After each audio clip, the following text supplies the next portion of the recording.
பல கோடி ரூபாய் மதிப்புள்ளது தான் இந்த தம்மாதுண்டு மரகதம். இந்த மரகதத்தை வச்சு 7 லிங்கங்கள் செஞ்சிருக்காங்க. அந்த 7 லிங்கங்களும் 7 கோவில்ல வச்சு இப்போ வரைக்கும் பூஜை பண்ணிட்டு வராங்க. சோ அந்த 7 லிங்கம் யாரால எப்ப செய்யப்பட்டதுங்க தான் இந்த வீடியோ.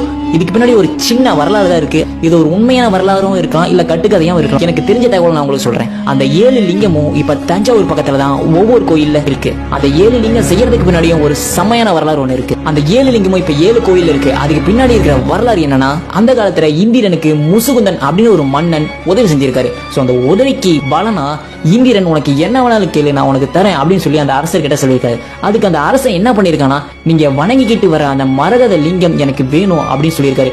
அந்த அரசன் உண்மையாலுமே பக்தியில தான் அந்த சிவலிங்கத்தை கேட்கறானா, அது மரகத லிங்கம் அப்படிங்கிற ஒரு ஆசைனால கேட்கறானா அப்படின்னு குழம்பி அந்த அரசருக்கு ஒரு டெஸ்ட் வைக்கிறாரு. 7 லிங்கத்தை வச்சு நான் வணங்குற லிங்கம் எதுன்னு நீயே சொல்லு, அதை கண்டிப்பா நீ எடுத்துட்டு போயிடலாம் அப்படின்னு சொல்றாரு. கரெக்டா அந்த இந்திரன் வழங்குற லிங்கத்தை இந்த அரசர் கண்டுபிடிச்சாரு. கண்டுபிடிச்ச உடனே இந்திரன் சாக்காகி 7 லிங்கத்தையுமே நீயே வச்சுக்கோ அப்படின்னு சொல்லி அந்த அரசர்கிட்டயே கொடுத்து அனுப்பிச்சுட்டாரு. அந்த அரசன் தன்னோட ஊருக்கு போய் இருக்கிற 7 கோயில் அந்த 7 லிங்கத்தை வச்சாரு. அந்த 7 கோயில் என்னென்ன கோயில்னா, தஞ்சாவூர் பக்கத்துல இருக்கிற வேதாரண்யம் கோவில், திருக்கோவலை கோவில், திருக்கரவாசல் கோவில், திருவாரூர் கோவில், திருநள்ளாறு கோவில், நாகப்பட்டினம், திருவாயூர் கோவில், இப்படின்னு 7 இடத்துல 7 மரகத லிங்கத்தையும் போய் வைக்கிறாங்க.